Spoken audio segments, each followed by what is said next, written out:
We have reached the end of the regular season for South Carolina's women's basketball team, and the Gamecocks are still number one, still undefeated, and yet still being disrespected. You are Locked On Gamecocks, your daily podcast on the South Carolina Gamecocks, part of the Locked On Podcast Network, your team every day.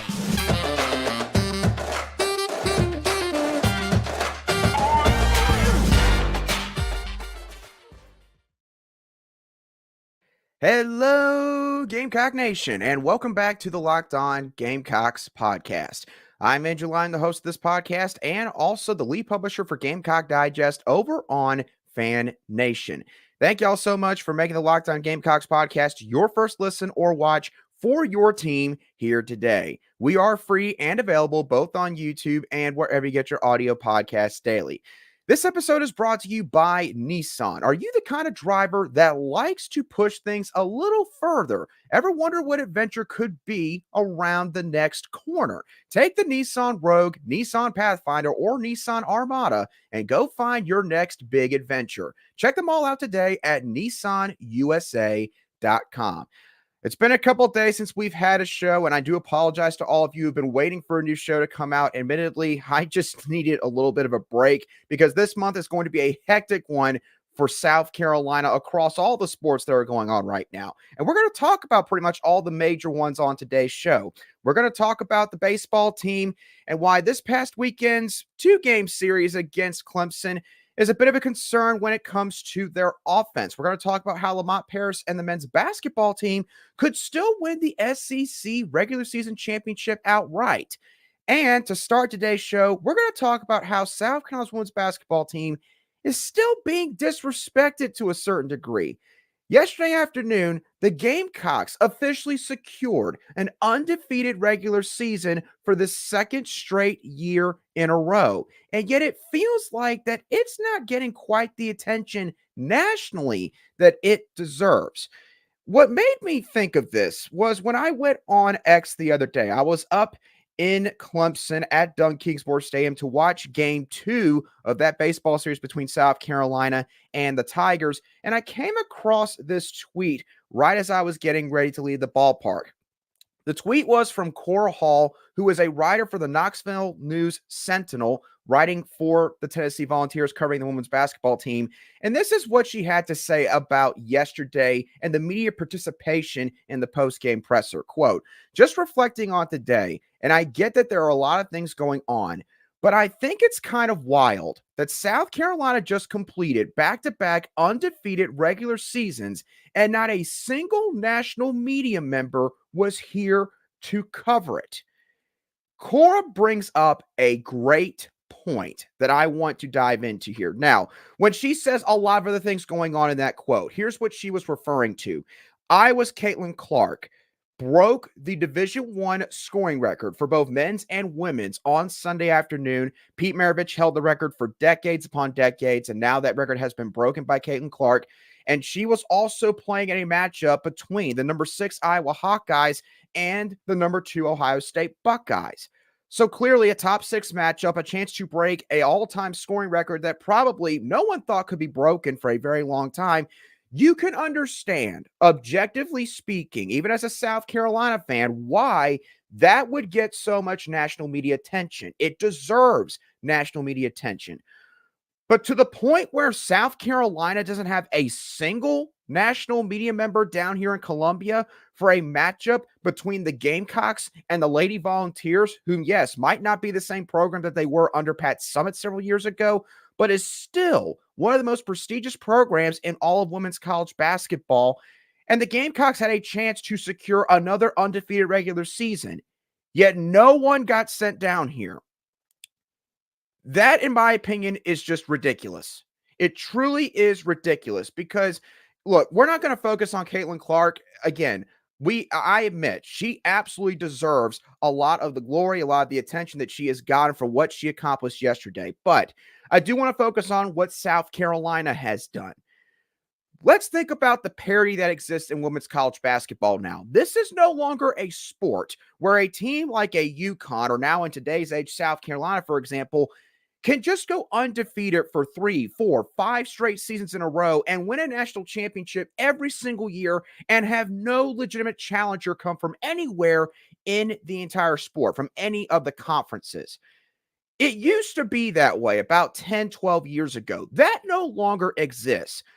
I couldn't tell you the amount of times that a number 2 ranked team has fallen this year. I believe that at least on 6, 7 different occasions, number 2 has fallen to a team that was obviously ranked below them, or maybe was even unranked, and then dropped in the following poll release that next Monday. South Carolina's been the one constant this season. They have continued to win games. And yes, some of the wins have been ugly, which is going to happen for pretty much anybody at a certain point in the season. But they've won every single game that they've played. And by the way, we can look beyond this season. In the past 6 years, past 6 seasons, there have only been 2 occasions where a Division I women's basketball team went through the entire regular season unblemished. Those 2 times were done by South Carolina. It was the Gamecocks that went undefeated on both of those occasions. Oh, by the way, they've done it the last 2 years, back-to-back seasons. The other thing that should be noted about what they've accomplished this year, and Dawn Staley really hammered home this point when she spoke to the media after yesterday's win over Tennessee. This was a brand new basketball team, not maybe entirely in terms of players who had experience. Obviously, Camila Cardoso, you throw into that group. Raven Johnson, who got a ton of valuable experience last year playing behind Kiera Fletcher at the point guard spot. But the entire starting lineup was brand new.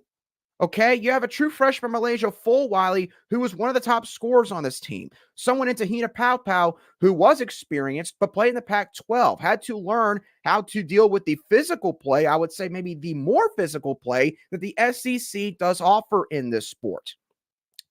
Bree Hall, been a backup or a rotational player for 2 years, and now she's thrust into the starting lineup.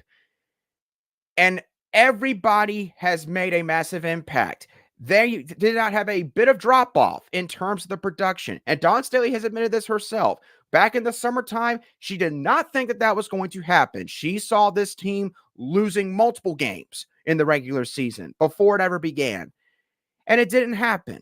Despite losing 5 stars from a Final Four team last year, who up to that point was also undefeated. Also, 5 total WNBA draft picks, including the number 1 overall pick in Aaliyah Boston. This team still went undefeated. Who the heck else could accomplish that in women's college basketball? Name one. I don't think UConn could do it anymore. LSU probably isn't going to be able to do it or wouldn't be able to do it. I don't think anybody could outside of South Carolina right now. And that doesn't even dive into the fact that they've changed the way they play offensively. After the Final Four loss to Iowa last year, and to a certain extent, they deserved it. They got a lot of flack for the lack of perimeter shooting that the team had. They relied too much on Aaliyah Boston and Camila Cardoso, and it worked for them all season until the game that mattered the most in that point in time, or at that point in time, in the Final Four against Iowa. So, Dawn Staley goes out there, gets one of the best three-point shooters in the country, Tahina Paopao. Bree Hall clearly worked on her three-point shooting ability, and Dawn Staley lands a really good high school guard in Tessa Johnson out of Minnesota. And all 3 of those players this year for the Gamecocks are shooting 41.5% or better on 50-plus attempts from behind the three-point line. South Carolina didn't have a single player last year that accomplished that statistically. And yet, in their final regular season game against Tennessee of all programs in the Southeastern Conference, not a single national media member comes down here to cover it. It just goes to show you where coverage has gone in terms of sports media and how highlights now matter more than actual accomplishments. And again, what Caitlin Clark did at Iowa yesterday, it's incredible and it is absolutely commendable. But I think that you can argue that what South Carolina has done as a team over the past 2 years in the regular season is just as impressive, considering the changing landscape, the ever-evolving landscape of this sport now. It's going to just be harder and harder to accomplish this in the years to come. Yet South Carolina just did it 2 straight years in a row. So Just wanted to get that out of the way to start today's show because it does deserve attention. They deserve a lot of credit for what they've done. And I'm not saying they should get more than Caitlin Clark, but they should at least have some national media people down here to document it and what all they have done. And it's ridiculous that they did not have that on Sunday afternoon. Now, going to the men's basketball team, Lamont Paris and the Gamecocks are playing for a lot this week against Tennessee at home and also against the Mississippi State Bulldogs on the road this coming Saturday. And as crazy as it sounds, they still have a chance to win the SEC regular season championship outright without having to share it with any other team. And I'll explain how they could pull that off in just a couple moments right here on Locked On Gamecocks.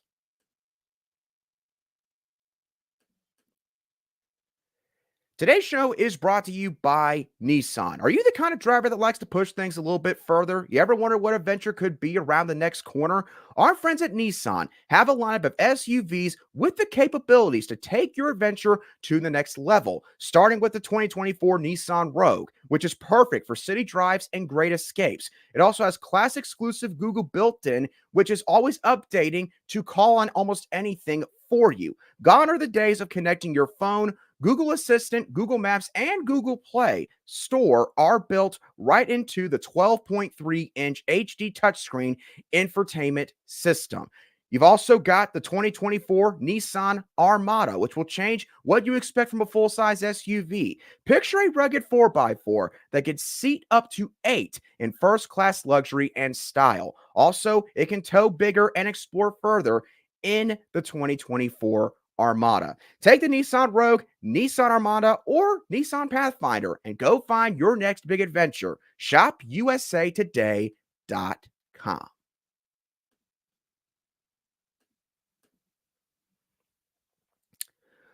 Welcome back to this Monday edition and this live edition of the Locked On Gamecocks podcast, where we cover your South Carolina Gamecocks every single day. And as always, a big thank you to each and every one of you everydayers who make the Locked On Gamecocks podcast your first listen, wherever you get your audio podcast daily, or your first watch on YouTube. Now, Lamont Paris and the South Carolina men's basketball team, they still have a chance to win the SEC regular season title. But a lot of people have been talking about it in the sense of them winning a share of the SEC regular season title. But the thing is, there is still a realistic path to the South Carolina Gamecocks winning the entire thing outright without having to share it with a Tennessee or an Alabama. Now, to get into this conversation, let's first of all outline the contenders. You got Tennessee, you got South Carolina, Alabama, and yes, even Auburn and Kentucky are still somewhat in the race for the SEC regular season title, although the last two teams in particular have more of a long shot chance at this point of winning it. Now, there should be a reminder put in here. The tiebreakers for the final standings here, those are only for seeding purposes in the SEC men's basketball tournament. So if South Carolina and Tennessee both end up finishing in a tie for first in the SEC standings by the end of the regular season, then they are both co-champions. There's no, tiebreaker where, well, South Carolina beat Tennessee both times, so they are the outright champions. That will not be the case, okay? So just keep that in mind as we go through this entire topic. Now, the three teams that really matter at this point in the conversation for the SEC regular season title are Tennessee, Alabama, and South Carolina. Now, Tennessee, as of right now, has sole possession of first place. They are 13-3 in conference play, and Alabama and South Carolina are both tied for second place at 12-4. And again, it does not matter that Alabama beat South Carolina earlier in the season. In the case of the regular season title conversation, that does not matter. They're both tied for second. That's all you need to know. Now, in regards to the scenario for South Carolina winning this whole thing outright, a couple things have got to happen. There's one thing that absolutely must happen. South Carolina has to beat the Volunteers on Wednesday night. They cannot lose to Tennessee and somehow find a way to claw back into this thing. If the Gamecocks lose to Tennessee on Wednesday, then Tennessee essentially has the SEC regular season title in their hands, unless Alabama defeats Florida and then say wins on Saturday against whoever they play, and Tennessee loses to Kentucky. Now, going back to South Carolina, they have to beat Tennessee, and then you probably need to beat Mississippi State on Saturday. As I mentioned earlier, Tennessee plays Kentucky on Saturday. If I had to give one of those teams sort of the favoring odds, I would probably say that the Volunteers are more likely to win that game, especially considering the fact that it will be taking place in Knoxville. So South Carolina needs to win their last two games against Tennessee, Mississippi State. They need Tennessee subsequently to obviously lose to them in the Gamecocks, but also lose to Kentucky on Saturday. And then there's Alabama, the team that's going to kind of get lost in the shuffle as we get closer to this game on Wednesday night, because Bama, again, still tied for second along with South Carolina, but the Crimson Tide have a very tough matchup on their hands on Tuesday night against the Florida Gators in Gainesville. Florida already has played Alabama very close earlier in the season when they went to Tuscaloosa. I believe that game went to overtime, and Bama basically won at the free throw line. I don't know if they're going to be able to do that in Gainesville. And obviously, Florida probably going to be playing a little bit ticked off after what happened against South Carolina this past Saturday. I think that that game plays to the hand of Florida. I think that the Gators absolutely had the upper hand in that matchup for a variety of reasons. So I see Bama losing that contest. If that happens and then South Carolina defeats Tennessee, then South Carolina's tied with Tennessee for first place in the standings. And then it all comes down to Saturday. What happens in South Carolina's game against Mississippi State, and what happens in Tennessee's game against Kentucky? If Tennessee loses on Saturday, then South Carolina wins, then at that point, South Carolina is your outright SEC regular season champion. There is a path to it happening. You will not hear people talk about this unless South Carolina wins on Wednesday night, nationally and regionally speaking. If they do win on Wednesday night, that's when this conversation will really start to pick up. So just know that you heard it here first with Andrew Lyon over on the Locked On Gamecocks podcast. Now, it was a good week for South Carolina on the men's basketball front and the women's basketball front as well. So basketball as a whole went great this past weekend. The same cannot be said for Mark Kingston and South Carolina's baseball team, though. And obviously some bad luck played into it with the weather taking out their home game in their series against Clemson this past Friday. But then South Carolina turned around and lost two heartbreaking games on Saturday and Sunday, both by 1 run each to the Tigers, effectively losing the series, even though they will make up that third game at a later date. And the reason is because of a unit that most of us thought was going to be good going to this year, and that is the team's batting lineup. There's a serious problem, though, with this offense right now. And I'll discuss in simple terms what that problem is in a couple moments right here on Locked On Gamecocks. Today's show is brought to you by FanDuel. Get buckets with your first bet on FanDuel, as new customers can get $150 in bonus bets with any winning $5 bet. That's $150 if your bet wins. I want to talk about the Golden State Warriors real quickly, because the Warriors are on an absolute tear right now. They've won 13 of their last 17 games. And yes, they're in the play-in tournament as of today for the playoffs, but the Warriors right now have low odds to win the Eastern Conference Finals, the Western Conference Finals. And I think that these odds are something that you might want to look at. The odds are plus 2,700, the sixth lowest odds in the entire Western Conference. So if you're looking for an underdog to bet on for the NBA playoffs in the Western Conference, I'd be looking really hard at the Golden State Warriors right now. Just visit FanDuel.com/lockedon and shoot your shot with FanDuel, an official sportsbook partner of the NBA.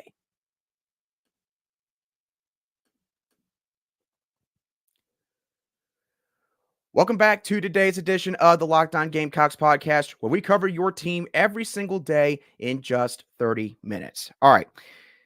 It is still somewhat early in the college baseball season. I will absolutely admit that up front. But based on what happened against the Clemson Tigers this past weekend, right now, it's fair to say South Carolina just has no clutch gene at the plate. They just don't. And that is something I did not expect to say 3 weeks into this season. Again, going into this year, the conversation around the team's biggest strength, it revolved around this batting lineup, 1 through 9. I made mention, maybe on this show or to people that I've run into in person, and I've said that this lineup has a chance to break records for South Carolina. I thought this lineup was that deep from a power hitting standpoint, from the versatility that it offers 1 through 9. I loved everything about this batting lineup. But right now, we're just not seeing it on the diamond at this point in time. And I think it's fair to say that with what they've done to this point this season, in terms of their performance, they bottomed out against Clemson this past weekend. And I've got 3 stats that I want to throw out to you real quickly, and I think you're going to be stunned by how bad these stats look. Against the Clemson Tigers, the Gamecocks were 4 of 37 with runners on base. That is a batting average of .108. They were 4 of 23 with runners in scoring position. That is a batting average of .173. And they are 3 of 24. I should say they were 3 of 24 when batting with 2 outs. That is a batting average of .125. That is abysmal. No matter how you want to chalk this up, you can say they played a top 10 team in Clemson. I'm just going to say this. You got to give your credit to the Tigers. They won 2 close games, 2 pretty closely contested games, and they are the series winner in 2024. But from what I saw, it's not like Clemson's pitching staff is just full of all ACC or all American caliber arms. Okay, I don't think that pitching staff is quite as good as the numbers would bear out from this past weekend. Simply put, I think South Carolina had a litany of chances in both game 1 and game 2 to at least maybe build a cushion on the Tigers or score some runs when they needed to in order to avoid having to make some sort of late game comeback in the 9th inning, and they just didn't capitalize. And considering the amount of guys that you have in this lineup, you have an Ethan Petrie, a Cole Messina, a Gavin Casas. You've got a couple of other really good batters in a Talmadge LeCroy, a Dylan Brewer. You've got some studs in this lineup, but yet if you are not having your opponent making mistakes right now, this lineup just isn't doing a whole heck of a lot of anything at the plate. Besides an occasional home run, which, sure, in game 2, you saw Cole Messina hit one to dead center in the 1st inning. You saw Ethan Petrie crush one in the 9th inning that I think was low and away, and he still somehow managed to hit that thing out of the ballpark.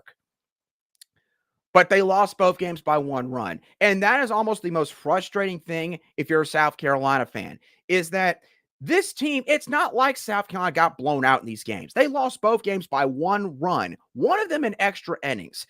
And if they had just shown up a little bit better at the plate, they could have easily won both of these games. But that didn't happen.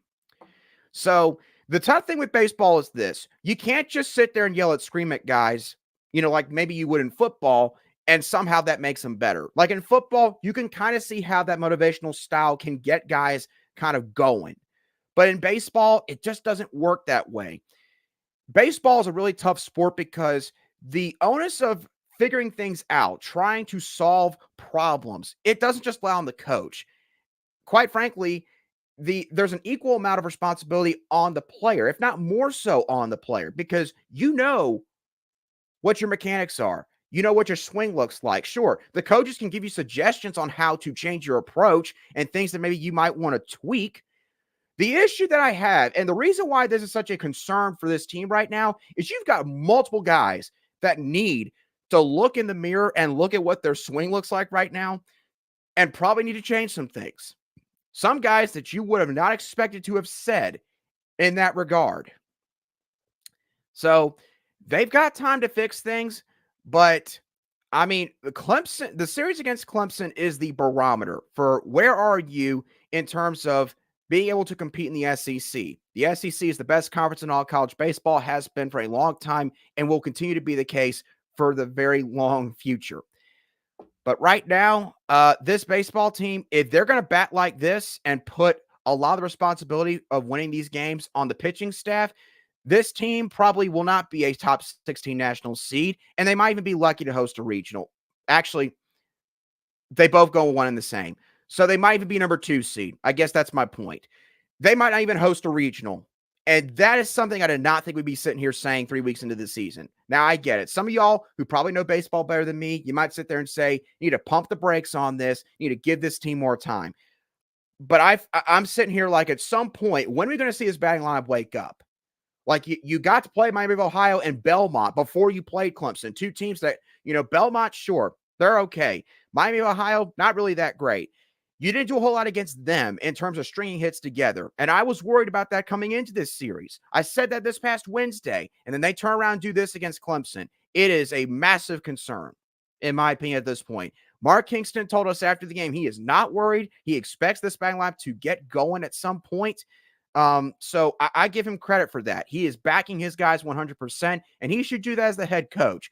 But with the talent that you've got, I don't think that the struggle should be this bad this early against mostly inferior competition, not including Clemson in that, but everybody else, yes. So they've got to figure some things out, or else the SEC play, it could get real ugly at certain points for this Gamecock baseball team. So with that being said, that's going to do it for today's edition of the Locked On Gamecocks podcast.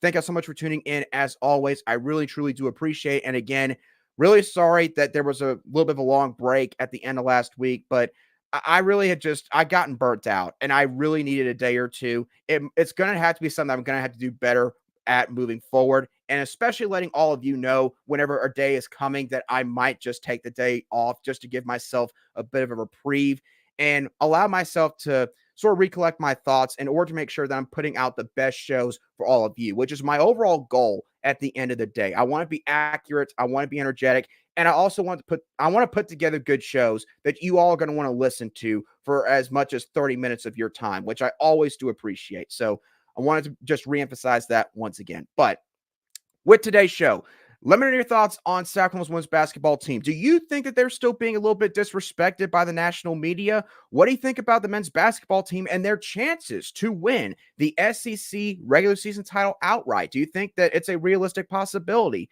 And lastly, what is your concern level with the offense for this baseball team right now? Are you not really concerned, or do you think it's time to sound some alarm bells? Either way, let me know your thoughts down below in the comments section if you watch this show on YouTube, or you could shoot me a direct message on X at @ALion_SC if you listen to today's show on an audio podcast app. As always, thank y'all so much for tuning in. Have a great rest of your Monday and a fantastic start to the work week, and I'll be sure to catch y'all on the next show of the Locked On Gamecocks podcast.